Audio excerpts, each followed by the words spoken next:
अपनी class start करते हैं फ्रेंड्स। और once again good evening to all of you.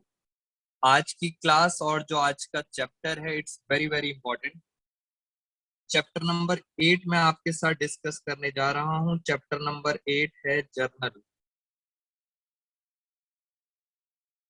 पूरी अकाउंट्स में सबसे ज्यादा इंपॉर्टेंट चैप्टर है। पूरी अकाउंट्स के अंदर 11th हो 12th हो कोई भी प्रोफेशनल डिग्री हो, सबसे ज्यादा इंपॉर्टेंट चैप्टर ये है। बिकॉज यहाँ पे आप सारे स्टूडेंट्स का क्या बन जाता है, बेस। और आज डेट याद रखना, आज की डेट है 26 जून। नियर अबाउट 1 मंथ लग जाएगा मुझे, 1 मंथ लग जाएगा इस चैप्टर को आराम आराम से आपका बेस स्ट्रॉन्ग करना है मुझे। तो आराम से इसी चैप्टर को पढ़ते रहेंगे, हर ट्रांजेक्शन्स की जर्नल देखेंगे। जर्नल क्या होता है, क्या रूल्स होते हैं। समटाइम्स जर्नल बोला जाता है और कुछ बुक्स में जर्नल एंट्रीज बोला जाता है। जैसे फॉर एग्जांपल ये हमारा एक बिजनेस है। बेटा ये बेस वीक नहीं होना चाहिए आप सब बच्चों का। स्टार्ट किया हमने 1 अप्रैल 2020 और ये ईयर एंड कब होगा, 31 मार्च 21। ये हमारा कौन सा हो गया, फाइनेंशियल ईयर, जिसको आप अकाउंटिंग ईयर भी बोलते हो। इस पूरे साल ड्यूरिंग दिस होल ईयर बहुत सारी ट्रांजेक्शन्स होती हैं दोस्तों। पूरे साल बहुत सारी ट्रांजेक्शन्स होती हैं और वो ट्रांजेक्शन्स, कुछ ट्रांजेक्शन्स तो बिजनेस की होती हैं और कुछ ऐसी ट्रांजेक्शन्स भी होती हैं जो आपकी पर्सनल होती हैं। तो पहली बात तो पर्सनल ट्रांजेक्शन्स को काटा लगा दो। पर्सनल से तो हमें मतलब ही नहीं। We always talk about business transactions. जो बिजनेस की ट्रांजेक्शन्स होती हैं हम हमेशा उनको ध्यान रखते हैं। और इन सारी ट्रांजेक्शन्स को आप रिकॉर्ड करोगे, आप रिकॉर्ड करोगे। और रिकॉर्ड कहाँ किया जाता है, रिकॉर्ड किया जाता है जर्नल के अंदर। यानी सर जर्नल जो एंट्रीज हैं, जो जर्नल है यहाँ पे रिकॉर्ड किया जाता है। तो आपको सबसे पहले ये बातें समझनी है। रिकॉर्ड करने का एक तरीका होता है, जैसे मैं आपको बताता हूँ, आराम से समझते हैं। ये आपके सामने चैप्टर आ गया, चैप्टर नंबर 8 जर्नल। और इसके अंदर मैं आपको दिखाता हूँ। सबसे पहली चीज, ये सारी स्लाइड्स आज आपके साथ डिस्कस करनी है मुझे।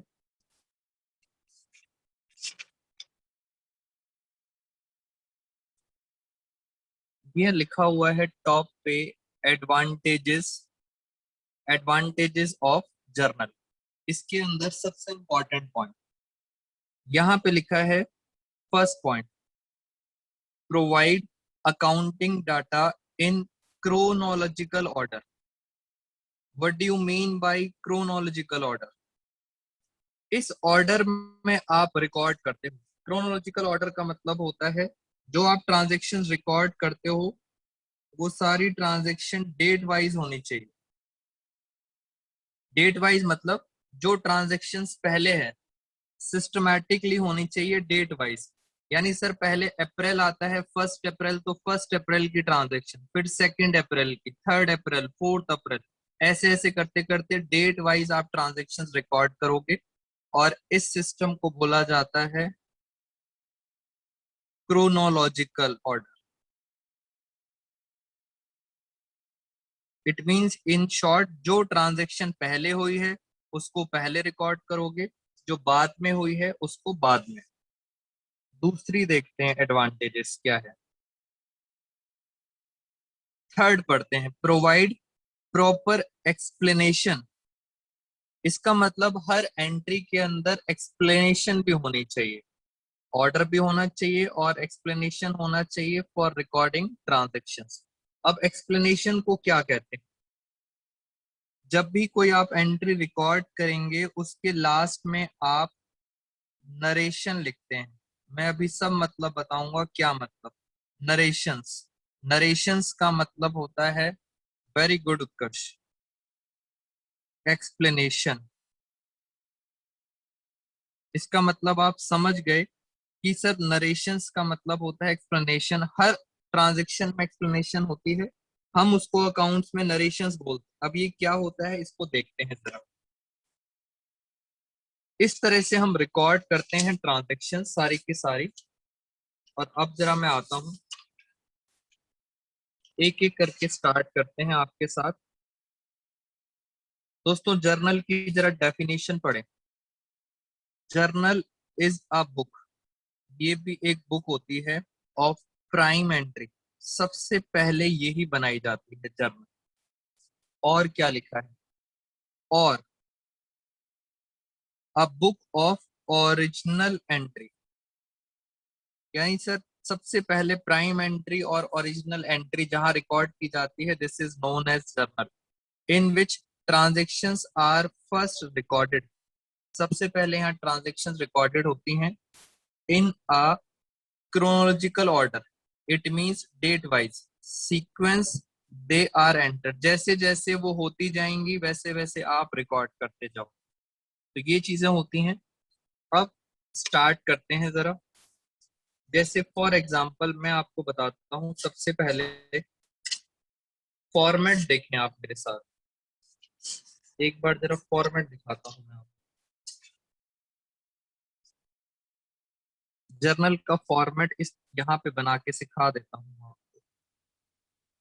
इस तरह से आपको जर्नल बनाना है। मैं ऊपर अभी लिख देता हूँ जर्नल एंट्रीज, और ये फॉर्मेट कैसा होता है।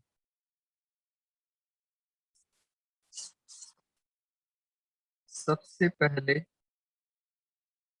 यहाँ पे आती है डेट, जिस दिन आपकी ट्रांजैक्शन है उस दिन की डेट आएगी। उसके बाद लास्ट में आता है यहाँ पर, फटाफट फॉर्मेट बना देते हैं आपके साथ। चलिए फॉर्मेट बन गया। यहाँ पे आती हैं पर्टिकुलर्स,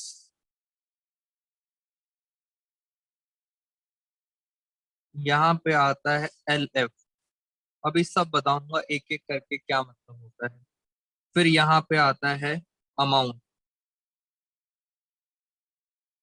यहाँ भी आता है अमाउंट, और अमाउंट के नीचे यहाँ पे लिख देते हैं डेबिट, और यहाँ लिख देते हैं क्रेडिट। अभी सब एक एक करके डिस्कशन करेंगे। डेट आपको पता ही है, अगर डेट नहीं पता तो सीरियल नंबर डाल देंगे। एक एक करके सारे पॉइंट डिस्कस करेंगे। सीरियल नंबर, यहाँ पे आपकी मेन ट्रांजेक्शन आएगी जिसको आपको रिकॉर्ड करना है। और उसके बाद यहाँ ब्रैकेट में आती है एक्सप्लेनेशन। एक्सप्लेनेशन को कहते हैं नरेशंस, तो ये भी समझाना है आपको। फिर यहाँ पे डेबिट वाला अमाउंट यहाँ आ जाएगा, और क्रेडिट वाला अमाउंट यहाँ आ जाएगा। ये क्या लिखा है सर, LF। LF का मतलब होता है, LF का मतलब होता है लेजर फोलियो। अब अभी तक तो सर कुछ भी समझ नहीं आ रहा ये चल क्या रहा है। धीरे धीरे करके सारे सस्पेंस खुलेंगे। आराम आराम से सारी बातें आपको मैं बताता हूँ इसके अंदर हमें क्या क्या करना है।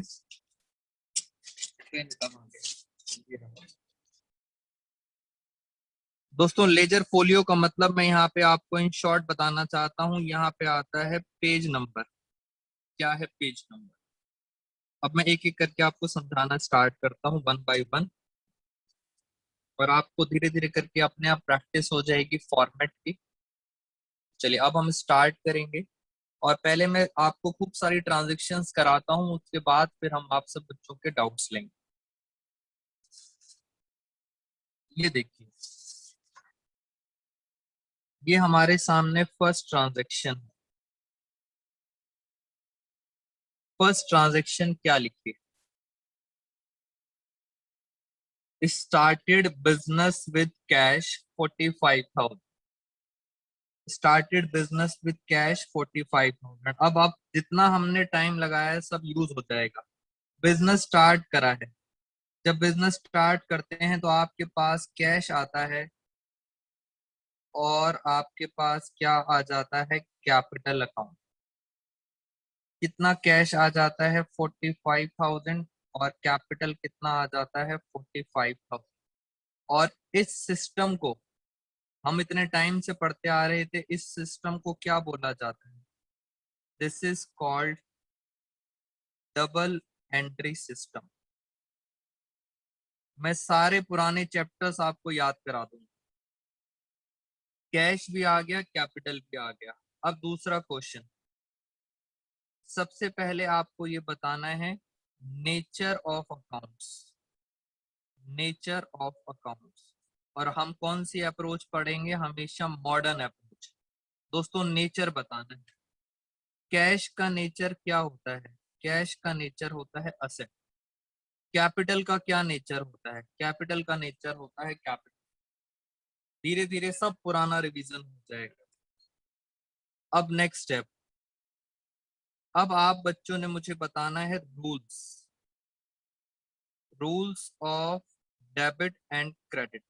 हम रूल्स पे चलेंगे आपके साथ, और ऐसे करते करते आपका पूरा चैप्टर खत्म हो जाएगा।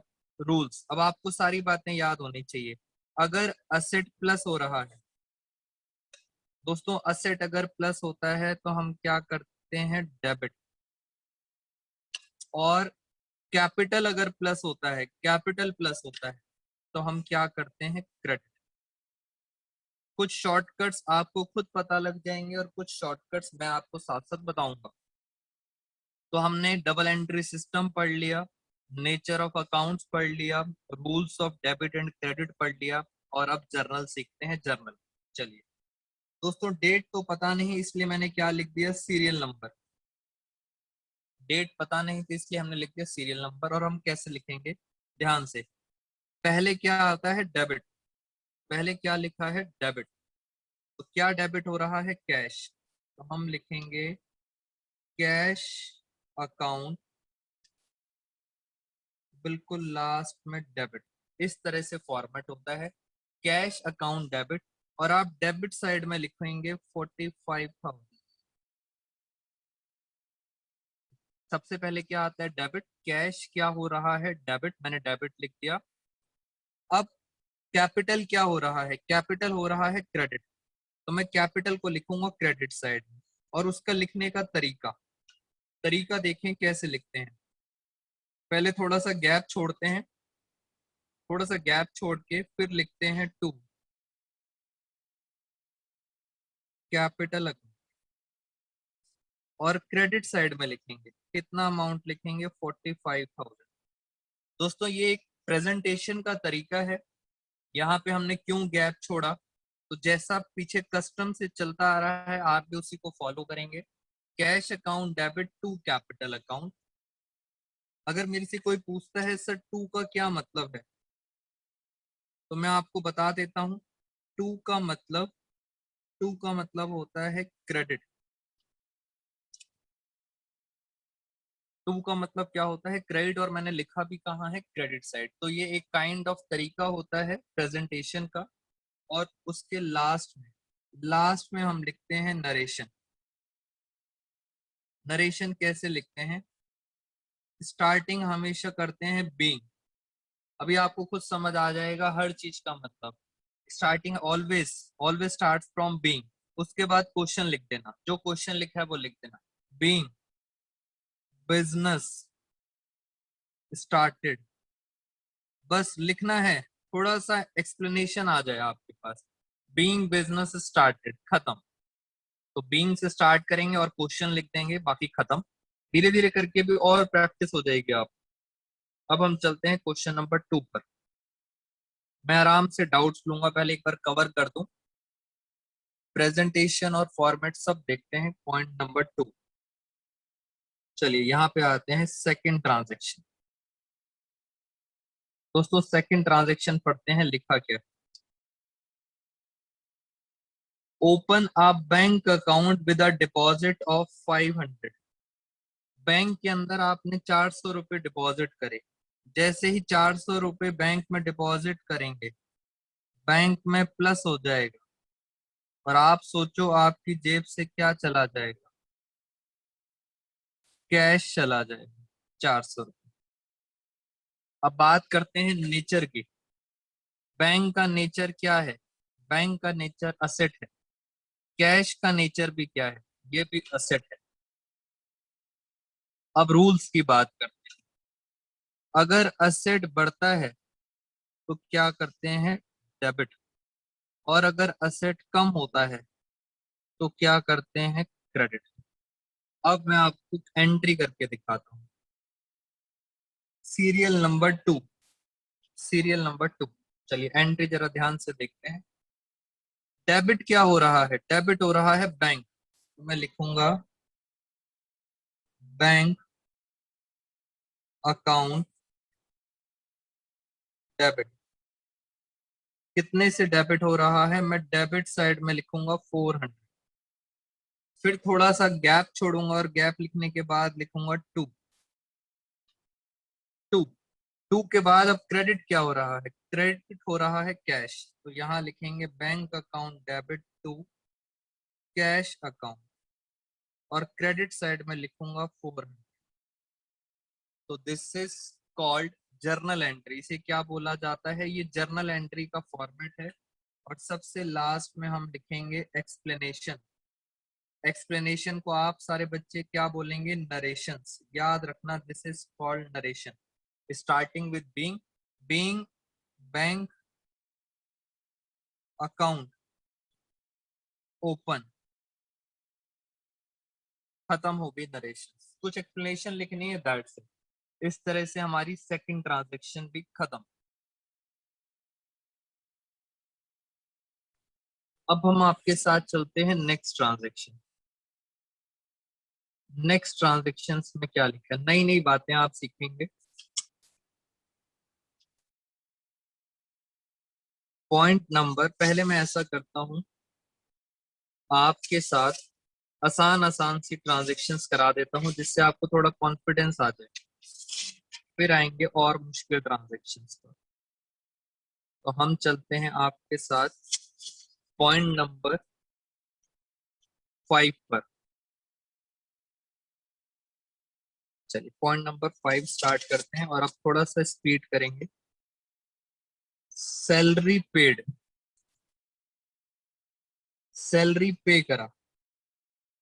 जैसे ही सैलरी पे करेंगे मुझे सबसे पहले समझ आ जाएगा, मेरी पॉकेट से कैश चला जाएगा। सैलरी पे करते ही कैश चला जाएगा। और सर जो सैलरी है, सैलरी है 4000। मैं भी आराम आराम से करा रहा हूँ। फिर आप इस लेवल पे पहुंच जाएंगे कि without doing all these working notes आप डायरेक्ट एंट्री कर सकते हैं। बेटा डायरेक्ट एंट्री भी आप सब कर लेंगे। कैश का नेचर है असेट। सैलरी का नेचर, सैलरी हमारा एक क्या है? एक्सपेंस। नेचर मैंने बता दिया। अब चलते हैं रूल पर। बेटा रूल पे याद करो, मैंने आपको ऐसे 5 फिंगर्स दिखाई थी और मैंने आपको बताया था कि असेट और एक्सपेंस, असेट और एक्सपेंस का सेम रूल होता है। असेट अगर कम होती है क्रेडिट करते हैं और ये हमारा खर्चा है। एक्सपेंस क्या होगा? डेबिट हो जाएगा। एक्सपेंस क्या हो जाएगा? डेबिट। और कैश क्या हो जाएगा? क्रेडिट। अब हम एंट्री करते हैं 5th नंबर की ट्रांजेक्शन। अब पहले देखा करो डेबिट साइड कौन सी है। डेबिट में है सैलरी, तो आप लिखेंगे सैलरी अकाउंट डेबिट। और डेबिट साइड में लिखेंगे 4000। और उसके बाद फिर क्या बचा? कैश। तो हम लिखेंगे 2। 2 कैश अकाउंट। और कैश अकाउंट में हम क्या कर देंगे? क्रेडिट साइड में लिखेंगे 4000। तो ये जर्नल हो गया। और नीचे narrations. Narrations always starting with being. Being salary paid. जितना छोटा हो सकता है उसको छोटा करो। वेरी गुड समीक्षा। आप ये देखें, स्टार्टिंग से आपको मैंने अकाउंट्स में एक चीज बताई थी। अकाउंट्स एक आर्ट है, आर्ट ऑफ प्रेजेंटेशन। दोस्तों प्रेजेंटेशन करने का एक आर्ट है अकाउंट्स, और आप ध्यान से देखें कितनी बढ़िया प्रेजेंटेशन हो रही है। क्लियरली पता चल रहा है कि सर ये डेबिट वाला अमाउंट है, ये क्रेडिट वाला अमाउंट है। और थोड़ा सा गैप कर दिया तो ये भी क्लियर दिख रहा है कि हाँ सर सैलरी अलग है और कैश अलग है। बस टू क्यों लिखा है, वो एक रिप्रेजेंटेशन होता है क्रेडिट साइड को। और मैं आपको बता देता हूँ सीबीएसई के अंदर कुछ रूल्स आ गए हैं। अभी हम आप सब बात के बच्चों को नहीं बता रहे, बट इतना सा हिंट दे देता हूँ। सीबीएसई वाले बोलते हैं no need to write to, to लिखने की कोई जरूरत नहीं। बट अभी आप 11th क्लास के अंदर हैं, तो 11th क्लास के अंदर अभी हम ऐसे ही चलते हैं, बिकॉज आपके स्कूल में मार्क्स ऐसे ही मिलेंगे। But CBSE said clearly no need to write to, to लिखने की कोई जरूरत नहीं। एलएफ का पर्पस अभी धीरे धीरे अपने आप क्लियर हो जाएगा सर एलएफ में क्या क्या आता है। चलिए नेक्स्ट ट्रांजेक्शन। नेक्स्ट ट्रांजेक्शन क्या लिखा है? नेक्स्ट ट्रांजेक्शन है पेड वेजेस। तो पहले तो मुझे ये बताओ सर ये वेजेस होते क्या हैं? दोस्तों क्या लगता है वेजेस होते क्या हैं? दोस्तों वेजेस भी हमारा एक खर्चा होता है, एक्सपेंस होता है। वेजेस का मतलब होता है जो हम मजदूर लोगों को देते हैं, लेबर को देते हैं दिहाड़ी। बेटा जो बहुत लेबर लोग होते हैं जिनको दिहाड़ी मिलती है, daily salary. Very good, very good. Sanju जल्दी जल्दी रिप्लाई किया करो। संजू, करिश्मा, बेटा आप दो बच्चे रिप्लाई नहीं कर रहे। लेबर को जो वेजेस दे, लेबर जो दिहाड़ी होती है उसे बोला जाता है वेजेस। तो सर सैलरी क्या होता है? दोस्तों सैलरी होती है जो मंथली मिलती है, और मंथली मिलती है एम्प्लॉयज को। एम्प्लॉयज को मिलती है मंथली सैलरी, और लेबर को मिलता है डेली के अकॉर्डिंग वेजेस। तो हमारे लिए एक्सपेंस है। अब एक्सपेंस तो है, थोड़ा सा अगर दिमाग लगाओगे तो वैसे ही पता लग जाएगा। ऊपर है एंट्री, सीधा कॉपी करना है। सैलरी की जगह पता है क्या लिख देना? सैलरी की जगह लिख देना वेजेस। खत्म हो गई कहानी। बस मैंने हल्का सा चेंज करा, मैंने सैलरी की जगह क्या लिख दिया? वेजेस। बस बाकी सारी कहानी तो सेम है। To cash account, credit side में लिख दिया 2000। और अब चलते हैं नरेशंस पर। बीइंग,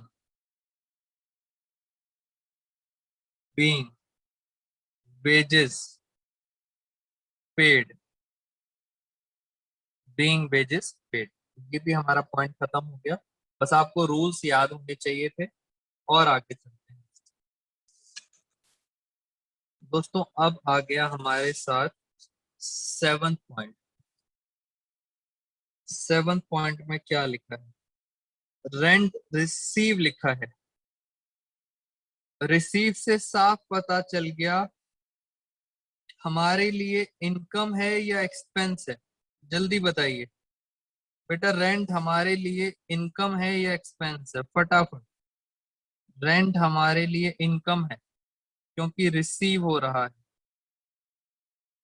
रिसीव हो रहा है तो कैश आ जाएगा, और रेंट इनकम हो गया। अब बात करते हैं रूल्स की। रूल्स, असेट क्या हो रहा है? असेट बढ़ रहा है, डेबिट। और दोस्तों अब आसान तरीका भी साथ साथ समझते जाओ। आप सब बच्चों को पता है अगर एक चीज डेबिट हो गई तो दूसरी चीज पक्का ही क्रेडिट होगी ही होगी। ये तो सर अकाउंटिंग का रूल्स है। अकाउंट्स का रूल है, अगर एक चीज डेबिट है तो दूसरी चीज क्या होगी? क्रेडिट। क्रेडिट तो इनकम अगर प्लस होती है तो क्या करते हैं? क्रेडिट। और असेट अगर प्लस होता है तो क्या करते हैं? डेबिट। अब चलते हैं जरा एंट्री पर। Point number 7। आज फर्स्ट क्लास है इसलिए आसान आसान ट्रांजेक्शन्स करा रहा हूँ आपको, और बहुत डिटेल में चल रहा हूँ। आगे वाली क्लासेस में थोड़ा सा स्पीड मेंटेन करेंगे। कैश अकाउंट डेबिट टू, क्या मिल रहा है? Rent account. Cash account debit to rent account, कितना कितना है? डेबिट में लिखेंगे 6000, और क्रेडिट में लिखेंगे 6000। Narration, being, being, rent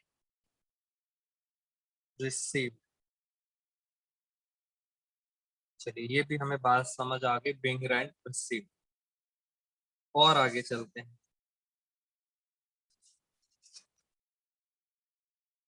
point number 8। अब कोशिश करते हैं शॉर्टकट तरीके से, without using working note direct करते हैं। परचेज करा है फर्नीचर कैश। दोस्तों फर्नीचर खरीदा है तो फर्नीचर आ जाएगा और कैश क्या होगा, कैश चला जाएगा। वेरी गुड उत्कर्ष। फर्नीचर में प्लस कर देंगे, कैश में क्या कर देंगे, माइनस। और आप चाहें तो आप एंट्री वैसे ही बता सकते हैं। दोस्तों असेट बढ़ रहा है, जब असेट बढ़ता है तो हम क्या करते हैं, फर्नीचर अकाउंट डेबिट 18,000। और कैश जा रहा है, जो चीज जा रही है, कैश अकाउंट क्रेडिट 18,000। बस यही करना है पूरे महीने। बट धीरे धीरे ट्रांजेक्शन मुश्किल होती जाएंगी, आपको बस रूल्स याद रखने हैं। Being furniture purchased, being furniture purchased. तो मैंने आपको सब कुछ बता दिया, सिर्फ एक एलएफ वाला पॉइंट मुझे बताना है कि सर एलएफ का क्या रूल होता है इसके अंदर। तो ये भी हमारा पॉइंट खत्म। आगे चलते हैं और कुछ पॉइंट्स। ये भी खत्म, ये भी खत्म। अब मैं आपके साथ कुछ और ट्रांजेक्शन स्टार्ट करता हूँ। चलिए अब हम आगे, धीरे धीरे ट्रांजेक्शन्स मुश्किल होती जा रही है। 9th number, purchase furniture.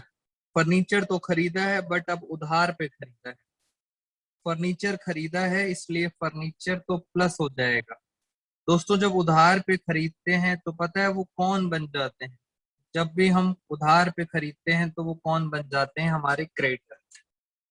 जल्दी बताइए, फर्नीचर तो असेट है, क्रेडिटर्स क्या हैं, क्रेडिटर्स हैं लाइबिलिटी।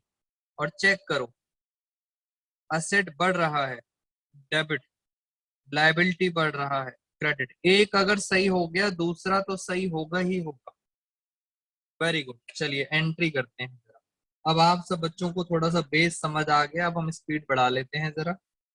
फर्नीचर खरीदा है तो हम लिखेंगे furniture account debit, furniture account debit to. Credit पे खरीदा है तो नीचे लिखेंगे टू क्रेडिटर्स अकाउंट। और कितना अमाउंट है, अमाउंट लिखेंगे 20,000। और ये लिखेंगे क्रेडिट साइड पे 20,000। नीचे narrations, being being furniture purchase on credit. दोस्तों मैं टाइम सेव करूंगा, मैं बार बार नरेशंस नहीं लिखूंगा, आपको समझ आ गया सर नरेशंस का क्या यूज होता है। अब मैं आपको प्रैक्टिकली बताता हूँ। 11th क्लास में से तो ऐसा चलता है जैसा आप पढ़ा रहा हूँ, 11th क्लास में ऐसे ही करना है। दोस्तों प्रैक्टिकली ये जिससे भी हमने क्रेडिट में सामान खरीदा है, इस पर्सन का हम नीचे नाम भी लिखते हैं जिससे हमें याद रहे कि कौन सा पर्सन है जिससे आपने उधार पे सामान खरीदा है। तो प्रैक्टिकली हम उसका नाम भी लिखते हैं नरेशंस के अंदर। आगे चलते हैं। Next 10th transaction, serial number 10, date है नहीं इसलिए serial number. Introduce fresh capital, दोबारा से कैपिटल लगाई है।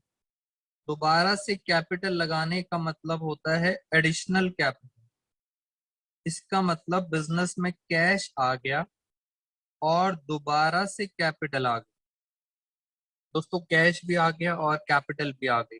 और आप सबको पता है कैश बढ़ रहा है डेबिट, तो कैपिटल क्या होगी, क्रेडिट। फटाफट एंट्री कर देते हैं। Cash account debit to, to लिखना जरूरी होता है टू। फ्रेश वर्ड मत यूज करना, simple normal capital. Cash account debit to capital account, और अमाउंट आ जाएगा 70,000 डेबिट साइड में और 70,000 क्रेडिट साइड में। Again narration, being fresh capital introduce, खत्म। Being fresh capital introduce. Time save करते चलेंगे और आगे चलते हैं। अब दोस्तों ये जो ट्रांजेक्शन्स हैं इनके लिए हमें पहले वाली ट्रांजेक्शन्स को समझना पड़ेगा, फिर आएंगे इन ट्रांजेक्शन्स के ऊपर।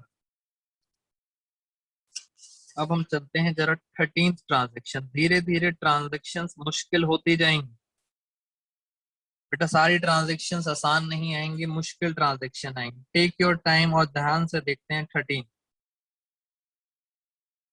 वेजेस और क्या है, आउटस्टैंडिंग। पहले तो ये बताओ क्या लगता है, वेजेस हमारे एक्सपेंस हैं या इनकम है? दोस्तों पहले तो ये बताओ वेजेस क्या है, वेजेस एक्सपेंस है इनकम है? आपको पता होना चाहिए वेजेस हमारे क्या हो जाते हैं, वेजेस हमारे एक्सपेंस होते हैं। और अगर मैं बात करूं आउटस्टैंडिंग है वेजेस, आउटस्टैंडिंग दोस्तों, आउटस्टैंडिंग वेजेस हमारी क्या बन जाती है, लायबिलिटी। बस ये तो हमने पढ़ा था डबल एंट्री सिस्टम में, वेजेस और आउटस्टैंडिंग वेजेस। आउटस्टैंडिंग वेजेस क्या होते हैं, लायबिलिटी।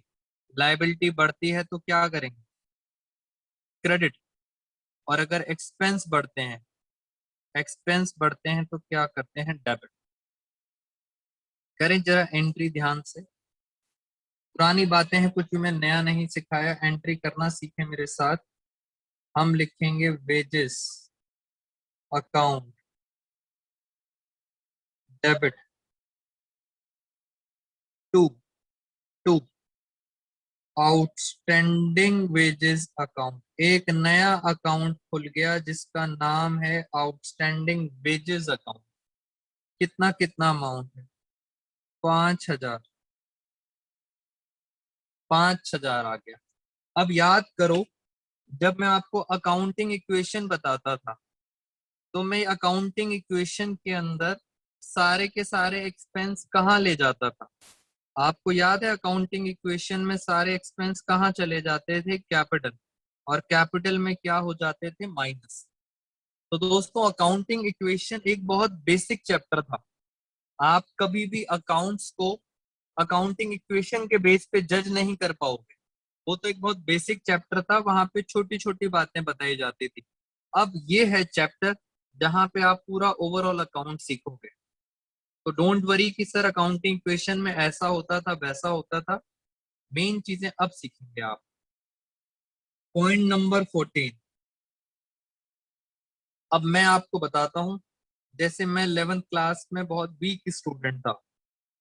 हाँ बिल्कुल सही सुना आपने दोस्तों, मैं बहुत वीक स्टूडेंट था और मैं कोशिश करता था कुछ टेक्निक्स यूज करने की कि किस तरह से पेपर में पास होऊंगा।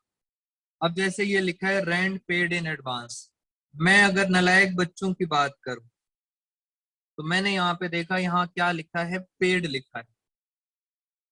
पेड का मतलब कैश जाएगा, और अगर कैश जाएगा तो क्या लिखते हैं, कैश अगर जाता है तो क्या करते हैं, क्रेडिट।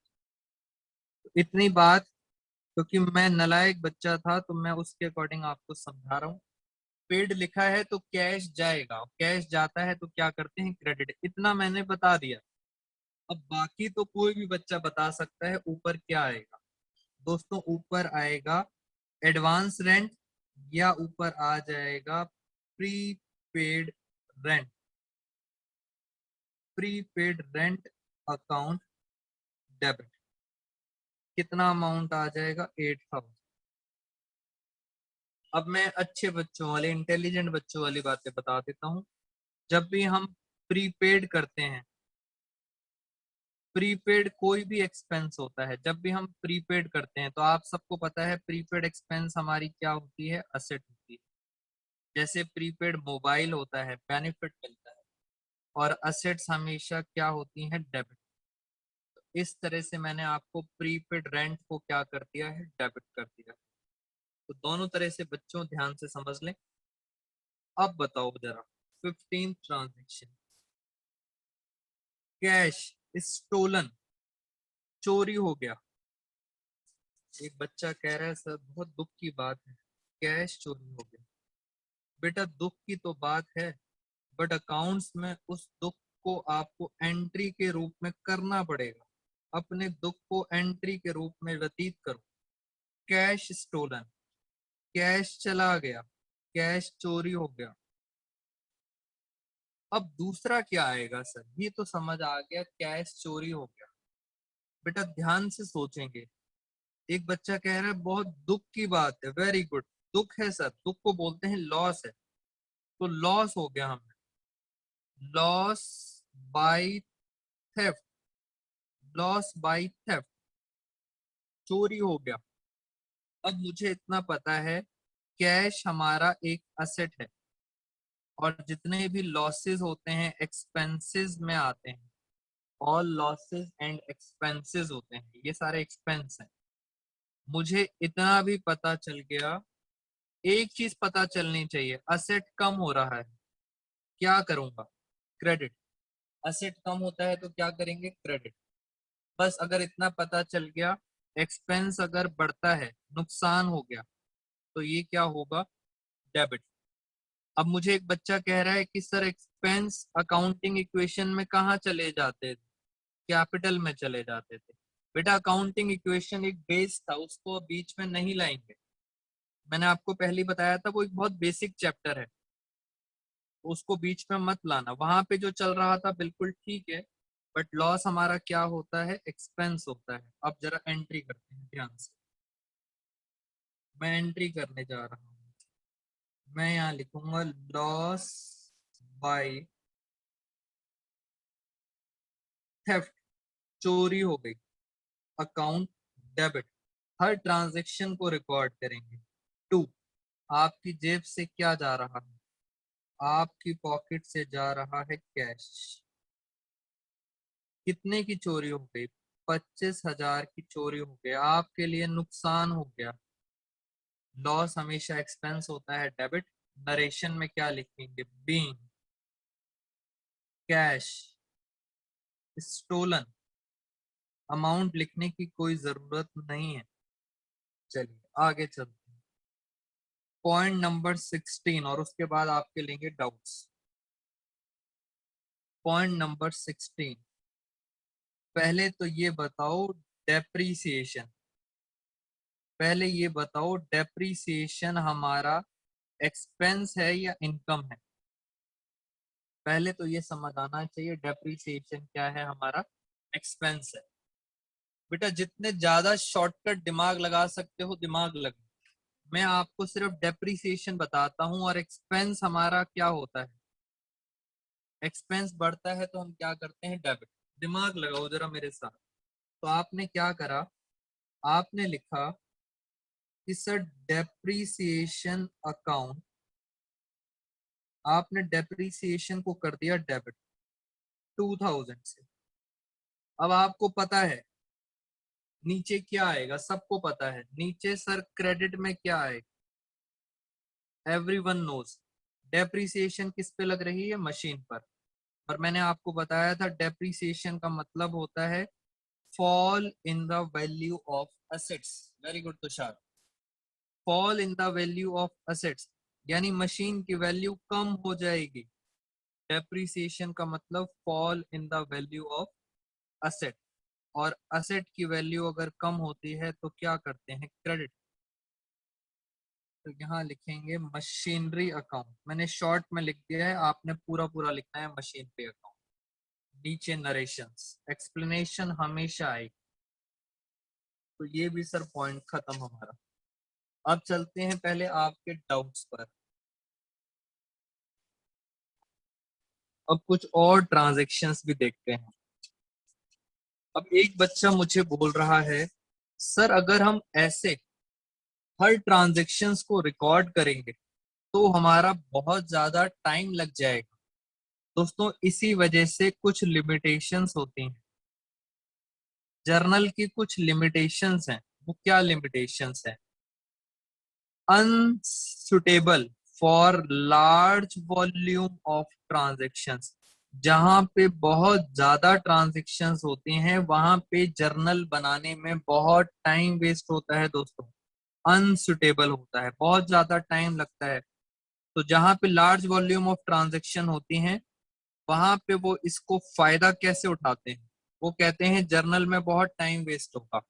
ऐसा करो, जितनी भी कैश ट्रांजेक्शन्स हैं और जितनी भी बैंक की ट्रांजेक्शन्स हैं उनको इकट्ठा करो और उनके लिए एक अलग से एक बुक बना दो।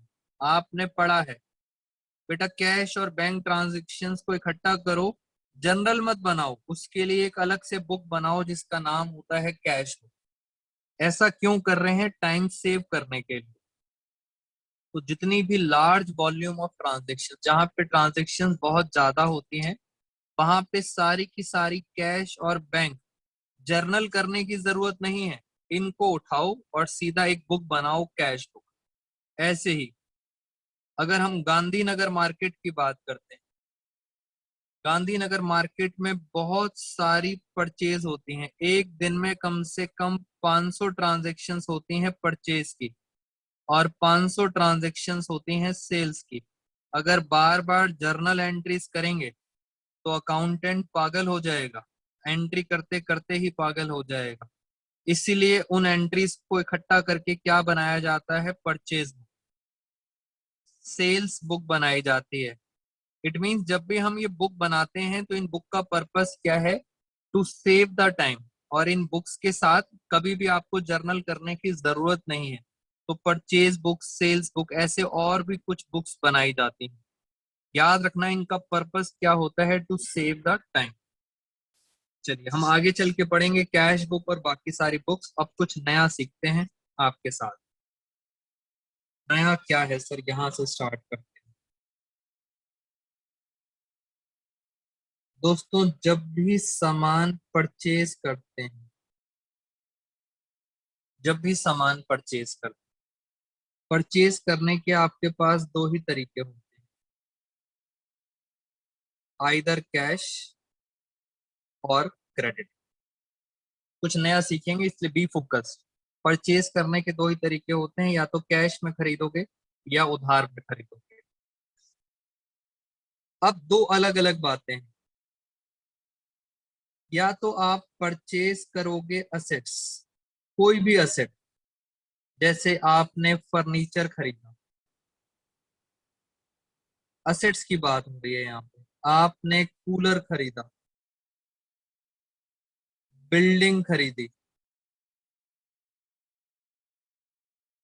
बहुत सारी असेट्स हैं, आपने कोई भी असेट्स खरीदा। या मैं यहाँ पे जो दूसरा पॉइंट बता रहा हूँ, इस पॉइंट को आपने ध्यान से देखना है। आपने गुड्स खरीदे। बेटा मैंने गुड्स को ब्लैक पेन से लिखा है क्योंकि गुड्स वो होते हैं जिसके अंदर आप अपना क्या करते हो? बिजनेस करते हो। जिस चीज में आप अपना बिजनेस करते हो उसे क्या बोलते हैं? गुड्स। तो गुड्स, वैसे तो गुड्स असेट ही होते हैं, नो डाउट। गुड्स भी क्या होते हैं? असेट्स होते हैं। बट गुड्स को इन्होंने अलग रखा क्योंकि गुड्स में क्या होता है? बिजनेस डील करते हैं। और जिस चीज में बिजनेस होता है उस चीज में हमेशा दोस्तों, हमेशा लार्ज वॉल्यूम ऑफ ट्रांजेक्शन्स होती हैं, large volume of transactions. It means जिस चीज का आपका बिजनेस होता है उसमें ट्रांजेक्शन्स बहुत ज्यादा होती हैं। तो इन्होंने कहा जब आप गुड्स खरीदते हो, जब आप असेट्स खरीदते हो तो आप असेट का नाम लिखते हो। जैसे आपने क्या खरीदा? आपने फर्नीचर खरीदा तो आप लिखोगे फर्नीचर अकाउंट। अगर आपने कूलर खरीदा तो आप लिखोगे कूलर अकाउंट। बिल्डिंग खरीदी, आप लिखोगे बिल्डिंग अकाउंट। यानी असेट का नाम लिखा जाता है। क्यों? क्योंकि सर ये कभी कभी खरीदते हैं। एक साल में शायद एक बार फर्नीचर खरीदोगे, कूलर खरीदोगे, और बिल्डिंग तो शायद लाइफ में एक बार खरीदोगे। तो इसमें ट्रांजेक्शन्स बहुत कम होती हैं इसलिए इनके नाम लिखे जाते हैं। मगर गुड्स के अंदर बिजनेस के अंदर लार्ज वॉल्यूम ऑफ ट्रांजैक्शन होता है गुड्स खरीदने का, तो इसकी जगह गुड्स अकाउंट, गुड्स अकाउंट नहीं लिखा जाता। जब भी आप गुड्स खरीदते हो तो गुड्स अकाउंट नहीं लिखा जाता, क्या लिखा जाता है, आप लिखोगे परचेज अकाउंट, परचेजेज अकाउंट, इस तरह से परचेजेज अकाउंट। एक बात आपने सीख ली, गुड्स के केस में आप क्या लिखोगे, purchase account. In the same way, in the same way एक नई चीज और सिखाता हूं आपको।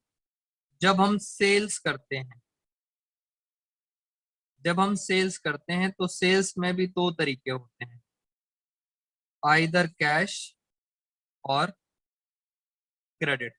और सेल्स में भी दो बातें होती हैं, या तो आप अपनी मेन असेट्स बेचोगे, अगर असेट्स बेचोगे तो असेट्स का नाम आएगा, बट अगर अगर आप दोस्तों गुड्स बेचोगे, गुड्स में बहुत ज्यादा ट्रांजैक्शन होती हैं, तो गुड्स का नाम नहीं लिखोगे, आप उसकी जगह पता है क्या लिखोगे, आप लिखोगे उसकी जगह सेल्स अकाउंट। जैसे मैंने यहाँ पे क्या लिखा है, परचेज अकाउंट, ऐसे ही गुड्स जब बेचेंगे तो क्या लिखेंगे, सेल्स अकाउंट। तो ये कुछ इंपॉर्टेंट बातें थी, उसके पीछे मैंने आपको रीजन भी बता दिया, क्योंकि बहुत ज्यादा ट्रांजेक्शन होती हैं तो परचेज और सेल्स अकाउंट लिखा जाता है। अच्छा मुझे एक बात बताओ, अगर सेल क्रेडिट पे कर रहे हैं, मुझे आप सब बच्चे बताएंगे, सेल क्रेडिट पे है, इट इज डेटर और क्रेडिटर। धान्य का आंसर सबसे पहले आ गया आकांक्षा। बेटा सेल्स करते हैं तो ये डेटर बनते हैं या क्रेडिटर, जल्दी से संजू फटाफट रिप्लाई करो। वेरी गुड, क्या बन जाते हैं, ये डेटर बन जाते हैं। और यहां बताओ, जब हम क्रेडिट पे करते हैं तो क्या बन जाते हैं, क्रेडिटर्स। बेटा जो बच्चे रिप्लाई नहीं कर रहे, रिप्लाई करा करो, कॉन्फिडेंस तभी आएगा, गलत हो जाएगा तो क्या हो गया, मैं कौन सा आपको घर आके आपकी पिटाई करूंगा। हाँ बेटा ट्राई किया करो, मोटिवेशन मिलता है, गलत हो गया तो क्या प्रॉब्लम है। चलिए इतनी बात आपको समझ आ गई, और अब हम एंट्री करते हैं आपके साथ। पॉइंट नंबर थर्ड,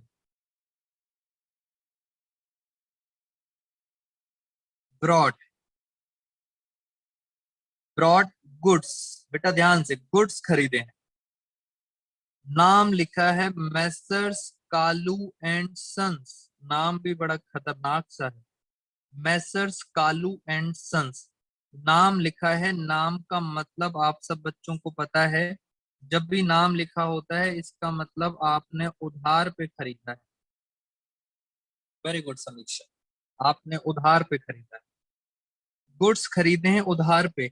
अब मैं गुड्स नहीं लिखूंगा, मैं गुड्स की जगह क्या लिखूंगा, वेरी गुड, कुछ बच्चों को समझ आ गई है, मैं लिखूंगा परचेज अकाउंट डेबिट, बस टू। दोस्तों कालू एंड सन्स मेरे पता है कौन बन जाएंगे, क्रेडिटर बन जाएंगे। पूरा नाम लिखूंगा, messrs Kalu and sons, messrs Kalu and sons account, कितना अमाउंट लिखेंगे, 11,200। नरेशन में लिखेंगे बीइंग गुड्स परचेज्ड, बस कहानी खत्म, ज्यादा नहीं, टाइम सेव करना है, बीइंग गुड्स परचेज्ड। चलिए ये बताइए, एंट्री तो लिख दी, मैं आपसे नॉर्मली पूछ रहा हूं दोस्तों, कालू एंड सन्स आपकी असेट है लाइबिलिटी है, टेक योर टाइम, सोच के बताइए। आपने कालू एंड सन से सामान खरीदा है, कालू एंड सन्स आपकी क्या बन गई, कालू एंड सन्स आपकी बन गई लाइबिलिटी। दोस्तों याद रखना, आपने इससे 11,200 का सामान खरीदा, तो ये क्या बन गई है, आपकी लाइबिलिटी। ये लाइबिलिटी तब खत्म होगी जब आप इसकी क्या कर दोगे, आप इसकी पेमेंट कर दोगे, तो ये लाइबिलिटी खत्म हो जाएगी। और मैं जरा चेक करता हूँ, यहाँ पे देखें दोस्तों, मेरे साथ बहुत ध्यान से देखना इस ट्रांजेक्शन को। थर्ड के बाद हम चल रहे हैं 11 ट्रांजेक्शन। कालू एंड सन को आपको कितना पैसा देना था? आपको देना था 11,200। प्रैक्टिकली सोचो, आपके गेट पे खड़ा हुआ है कौन? कालू खड़ा हुआ है आपके गेट पर। वो कितने पैसे मांग रहा है? 11,200। यहाँ लिखा है पेड। बेटा एक बारी जरा फटाफट देखते हैं, यहाँ क्या लिखा है? पेड।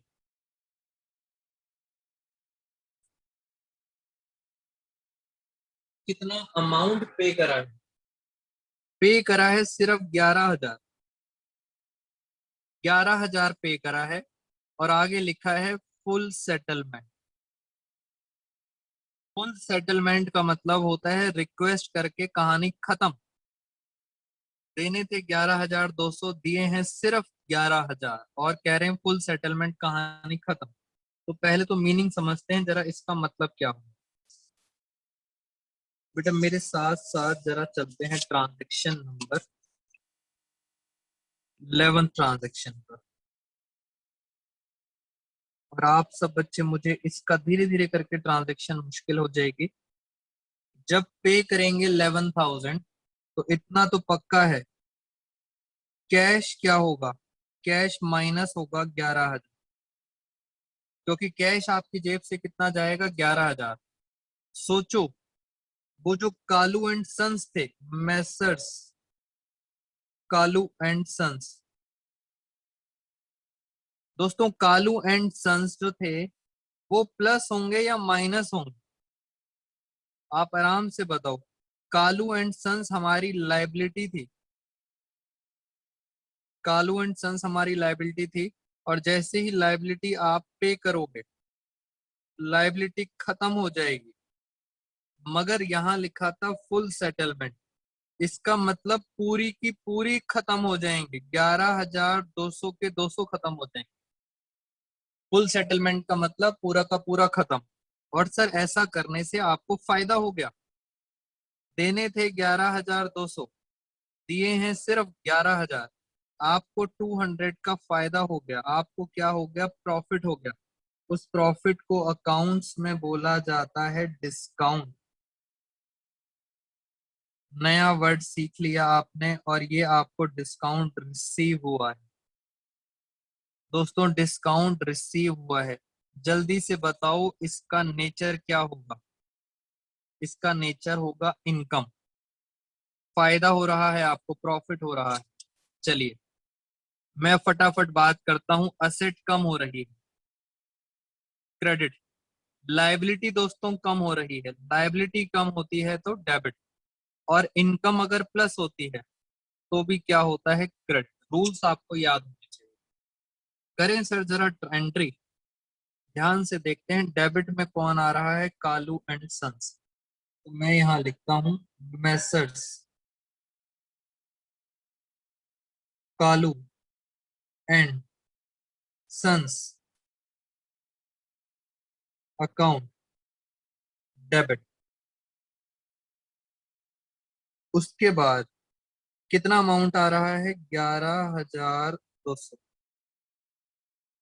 फिर क्रेडिट में क्या लिखा है? क्रेडिट में लिखा है कैश टू कैश अकाउंट। कितना है? 11,000। तो यहाँ लिखूंगा 11,000।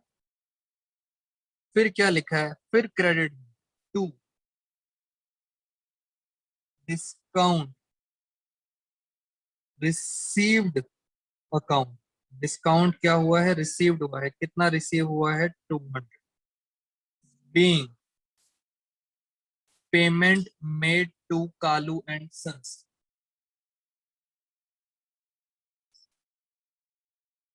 खत्म। ये भी हमारी एंट्री हो गई। एंट्री नंबर कौन सी हो गई? 11।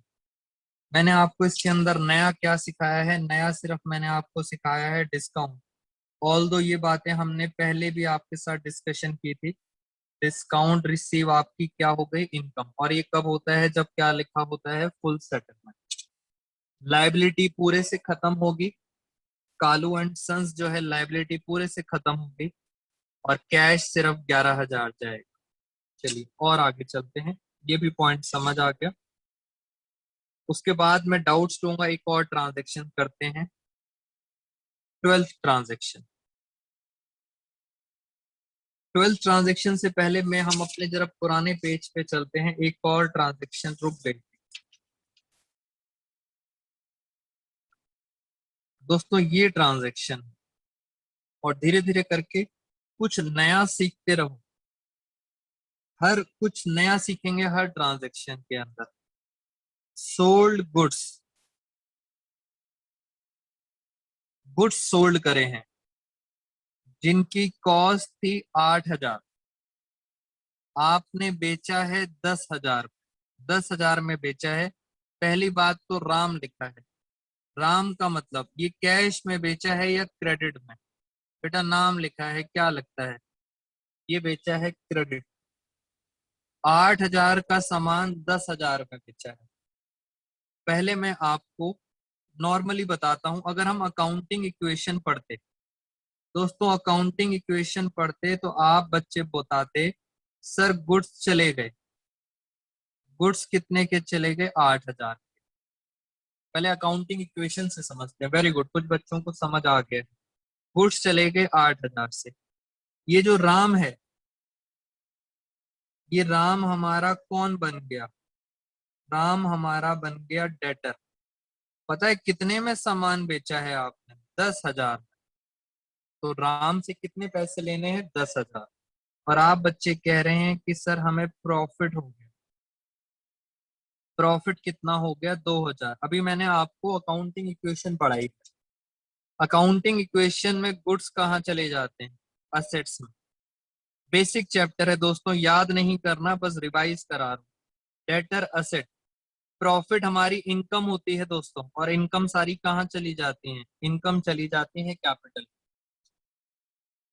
बेटा ये अकाउंटिंग इक्वेशन है, कभी भी अकाउंटिंग इक्वेशंस की वजह से कंफ्यूज मत होना।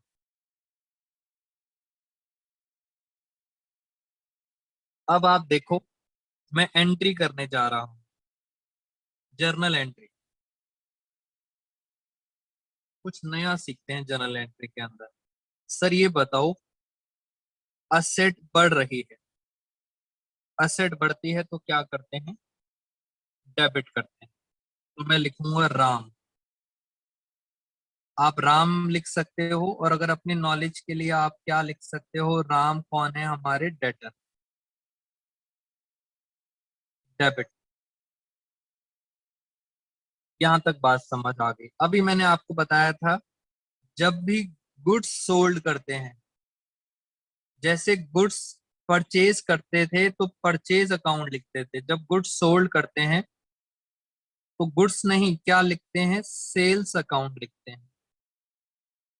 क्या लिखते हैं, गुड्स की जगह सेल्स। जैसे अगर ये असेट कम हो रहा है तो आपको क्रेडिट करना चाहिए, मगर हम गुड्स की जगह क्या लिखेंगे, सेल्स लिखेंगे। कितना अमाउंट है यहाँ पे, 10,000। बेटा आप मुझे बताओ, प्रॉफिट, प्रॉफिट क्या होता है, क्रेडिट। तो नीचे क्या आएगा, एक तरह से क्या आ जाएगा, प्रॉफिट। कितना कितना अमाउंट आएगा, क्या आप मुझे बता सकते हैं प्रॉफिट कितना आएगा, 2,000।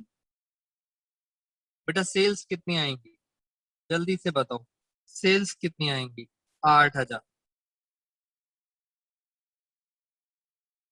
सेल्स आएंगी 8,000 और प्रॉफिट कितना आएगा, 2,000।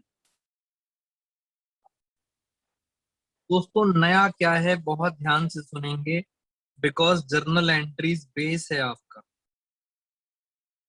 बेटा जब गुड्स बेचते हैं और जब गुड्स खरीदते हैं, तो मैंने आपको बताया, जब गुड्स खरीदते हैं तो हम कौन सा अकाउंट बनाते हैं, परचेज अकाउंट। जब गुड्स बेचते हैं तो हम कौन सा अकाउंट बनाते हैं, सेल्स अकाउंट। अब बहुत ध्यान से देखना आप, जब भी हम गुड्स खरीदते हैं और गुड्स बेचते हैं, कभी भी दोस्तों प्रॉफिट रिकॉर्ड नहीं करना। बेटा प्रॉफिट रिकॉर्ड नहीं कर, प्रॉफिट अपने आप निकल के आता है ईयर एंड पे। जब आपका, जैसे ये आपका पूरा साल है, पूरे साल आप परचेज और सेल्स कर रहे हो, हर दिन थोड़ी प्रॉफिट रिकॉर्ड करो। पूरे साल में आखिरी दिन जाके आप ये देखोगे हमारा कितना परचेज है। मान लो 100 रुपए की परचेज है, पूरे साल के बाद परचेज 100 रुपए की है और सेल है 120 रुपए की। तो आखिरी दिन में जाके आप बताओगे ईयर एंड में कि सर हमें 20 रुपए का प्रॉफिट हुआ है। हर ट्रांजेक्शन पर आप प्रॉफिट रिकॉर्ड नहीं करोगे बेटा, हर ट्रांजेक्शन पे आप प्रॉफिट रिकॉर्ड नहीं करोगे। ध्यान से देखो क्या मिस्टेक है इसके अंदर। आप यहाँ पे सेल रिकॉर्ड करोगे 10,000, बस कहानी खत्म। प्रॉफिट और लॉस आप हर ट्रांजेक्शन पे रिकॉर्ड नहीं करेंगे। प्रॉफिट और लॉस कहाँ आ जाएगा? बिल्कुल लास्ट में, ईयर एंड में अपने आप आपके पास प्रॉफिट और लॉस आ जाएगा। और मैं आपको ये बात, जब ईयर एंड पे पहुंचेंगे तो मैं आपको ये बात प्रूव भी करके दिखाऊंगा कि कैसे प्रॉफिट आ जाता है, आपको रिकॉर्ड नहीं करना। तो सिर्फ प्रॉफिट और लॉस रिकॉर्ड नहीं करेंगे, बाकी डिस्काउंट है, बैड डेब्ट्स हैं, डेप्रिसिएशन है, सब कुछ रिकॉर्ड करते हैं। तो ये एक बहुत इंपॉर्टेंट पॉइंट था, इसलिए पहले मैंने गलत करा और अब मैं आपको सही बता रहा हूँ। बिजनेस के अंदर हर दिन प्रॉफिट एंड लॉस रिकॉर्ड नहीं करते। बिजनेस के अंदर हम या तो मंथ एंड पे या ईयर एंड पे रिकॉर्ड करते हैं।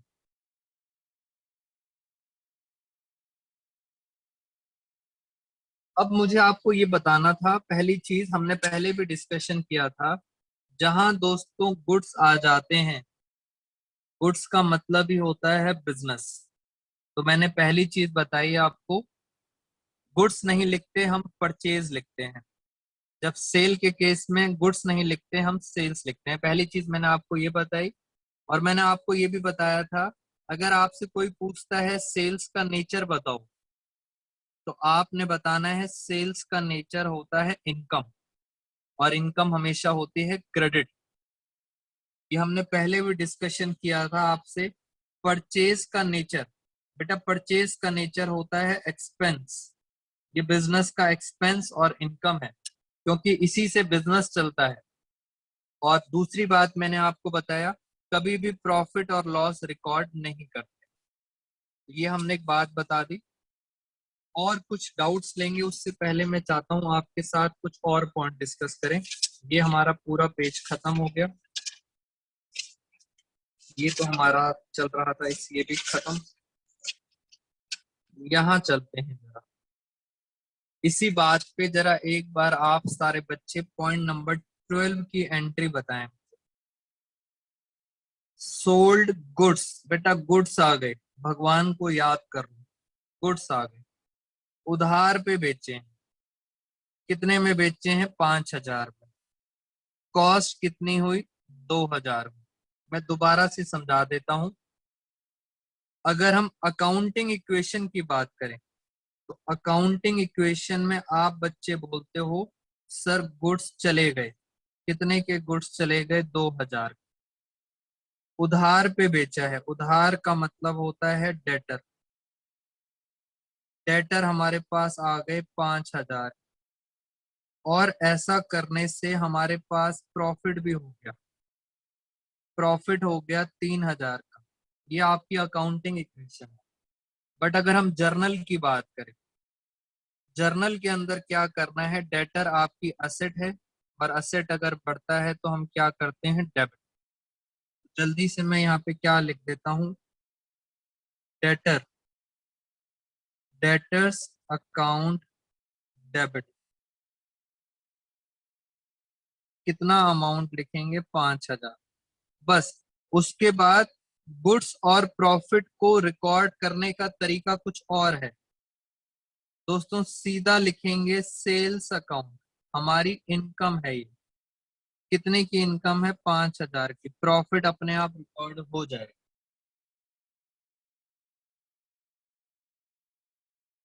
तो ये भी हमारा पॉइंट खत्म हो गया।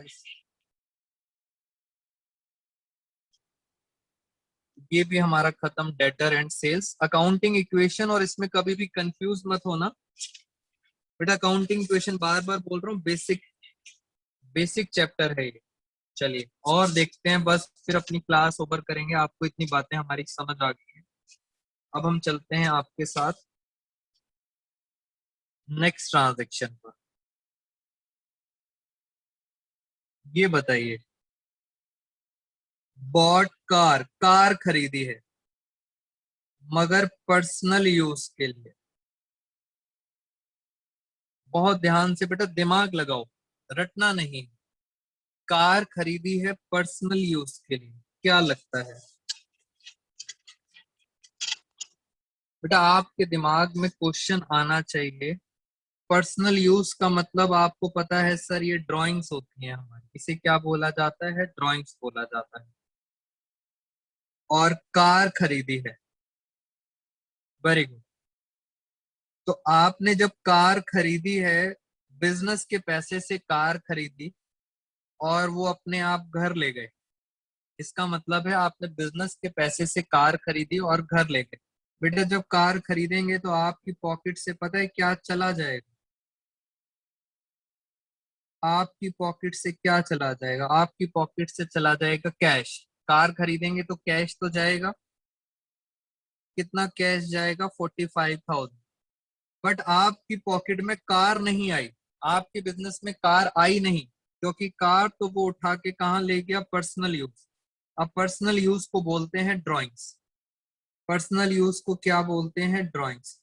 या तो आप सारे स्टूडेंट्स ड्राइंग्स अकाउंट लिखेंगे। बेटा कुछ स्कूल वाले, मैं सबकी बात नहीं कर रहा, समटाइम्स कुछ स्कूल वाले ड्राइंग्स नहीं लिखते, वो लिख देते हैं कैपिटल अकाउंट। कैपिटल आपकी कम होती है, कैपिटल अकाउंट डेबिट। तो दोनों ही ऑप्शंस हमारे ठीक हैं। ड्राइंग्स भी लिख सकते हैं और कैपिटल भी लिख सकते हैं, डिपेंड करता है आपके स्कूल टीचर्स पर, क्योंकि 11th के मार्क्स आपके स्कूल पे डिपेंड करते हैं। तो जो वो पढ़ाएं उसके अकॉर्डिंग आप कर देना। कैपिटल हमारी क्या हो गई? कैपिटल आपकी हो रही है कम, और जब भी कैपिटल हमारी कम होती है तो हम क्या करते हैं? डेबिट। और नीचे लिख देंगे नरेशन। खत्म, यहां तक बात खत्म हो गई। अच्छा, अब हम क्या करते हैं, एक और पॉइंट बता दो इसी बात। 21, cash withdrew for personal use. फिर पर्सनल यूज आ गया, कैश उठा के घर ले गए। बेटा कैश तो चला गया, कैश जा रहा है। कितना कैश जा रहा है? 1700 कैश जा रहा है। बस अब ऊपर क्या लिखे? ऊपर डिपेंड करता है आपके स्कूल पे। इसको हम पर्सनल यूज को हम हमेशा क्या बोलते हैं? ड्राइंग्स। आप ड्राइंग्स भी लिख सकते हैं, या आपके स्कूल में क्या लिखा जाता है? Capital account debit. कितना अमाउंट आ गया? 1700। तो मैंने आपके साथ बहुत सारी एंट्रीज आज डिस्कस कर ली, कुछ और एंट्रीज भी करेंगे नेक्स्ट क्लास में। तो दोस्तों आज की क्लास में इतना ही। Thank you so much all of you, take care.